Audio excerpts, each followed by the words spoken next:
한 주 동안 구약 성경에 나타난 선교적 교회의 모형들에 대해서 함께 묵상하고 있습니다. 오늘은 마지막 모형으로서 다윗 왕과 솔로몬 왕을 통해서 하나님께서 건축하게 하셨던 성전 중심의 이 공동체, 성전 공동체를 가지고 함께 선교적 교회의 모습이 어떤 교회의 모습인지 잠시 묵상하도록 하겠습니다.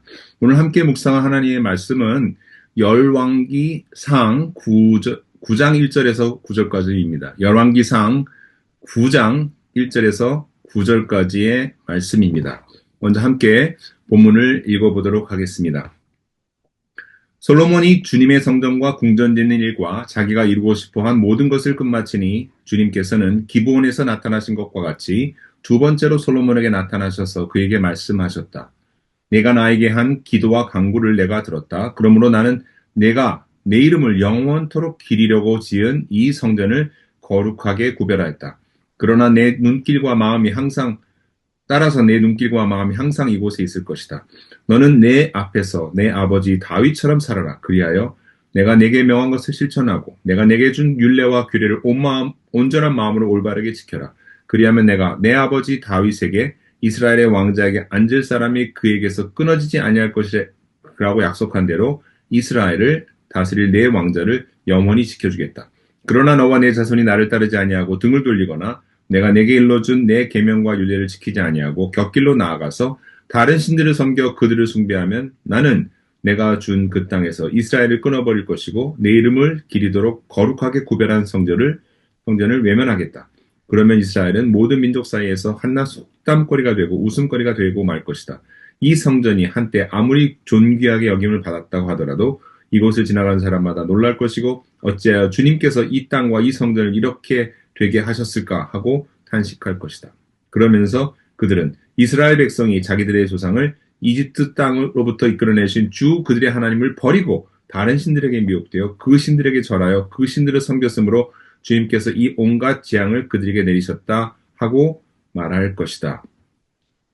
광야 생활을 마치고 가나안에 들어와 정착한 이스라엘 백성에게 하나님은 약속하신 대로 이스라엘 백성을 창대하게 번성하게 하셨고 이스라엘이 한 나라로 굳건히 서도록 그렇게 도와주셨습니다. 사울 왕을 지나 다윗 왕과 솔로몬 시대에 이르러 이스라엘의 국력은 아주 팽창할 대로 팽창하였고 이스라엘이라는 나라가 굳건히 세워지는 그런 시기가 되었습니다.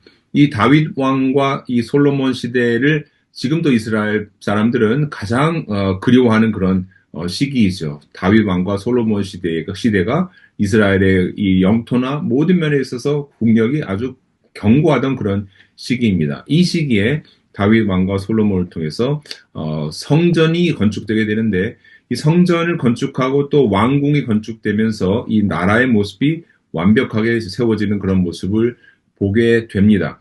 그러면 이 성전이 가지는 의미는 무엇일까? 오늘 본문에서도 얘기하고 있지만 솔로몬이 이 성전을 지을 때 하나님의 이름을 영원토록 기리기 위해서 하나님의 이름을 그 성전을 통해서 부르고 하나님의 이름을 기억하기 위해서 성전을 지었다 그렇게 얘기하고 있고 하나님도 내가 이 성전에 내 눈길과 내 마음을 이곳에 두겠다. 그러니까 하나님께서 이곳을 바라보시고 하나님의 마음을 이곳에 두겠다. 이렇게 약속하고 계시는 것입니다.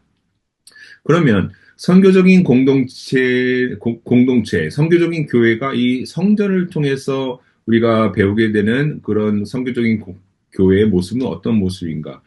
그 성전은 대단히 중요합니다. 왜냐하면 성전을 통해서 하나님을 예배하는 모습을 보였기 때문에 그렇습니다. 그러나 이 성전 자체가 가지고 있는 건물로서의 가치가 중요한 것이 아니라 하나님의 이름을 부르는 곳이다라는 것이 중요하고 하나님의 눈길과 하나님의 마음이 그 성전에 임하였다 하는 사실이 중요한 것입니다. 하나님의 이름을 백성들이 더 이상 부르지 않았을 때 하나님도 그 가운데 거하시지 않게 되고 결국은 성전은 완전히 지금 하나님께서 예언하셨던 것처럼 나중에 완전히 회파되고 무너지는 그런 지경에 이르렀다는 것을 저희는 또한 기억하고 있습니다.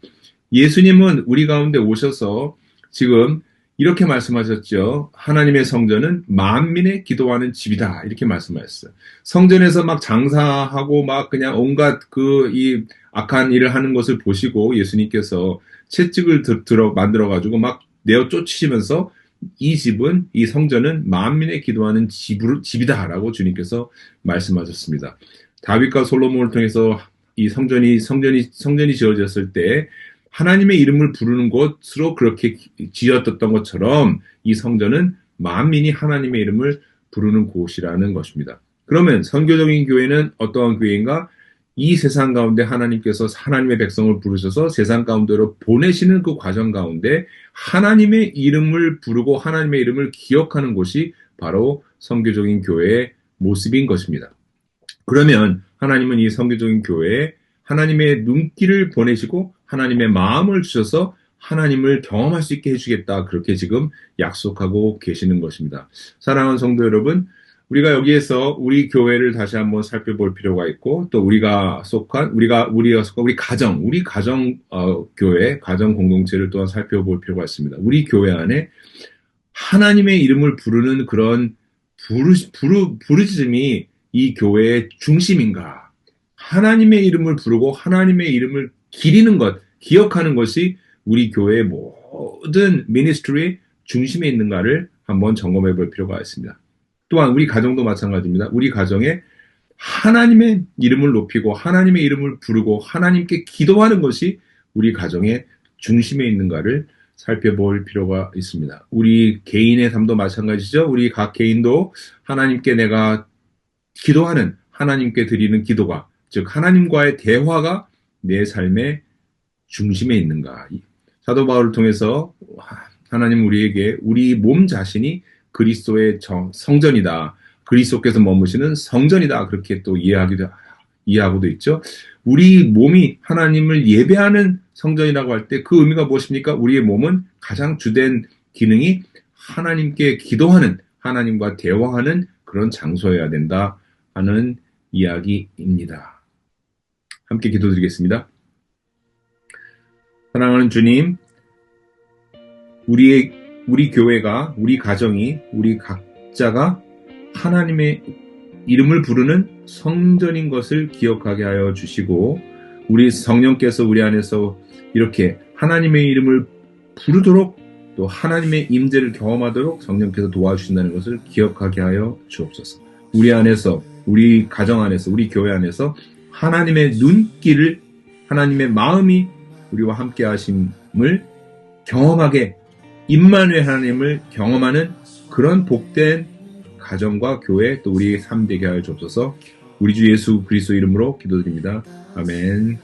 오늘 하루도 임마누엘 하나님을 경험하는 복된 하루 되시기를 주님의 이름으로 축원합니다. 할렐루야.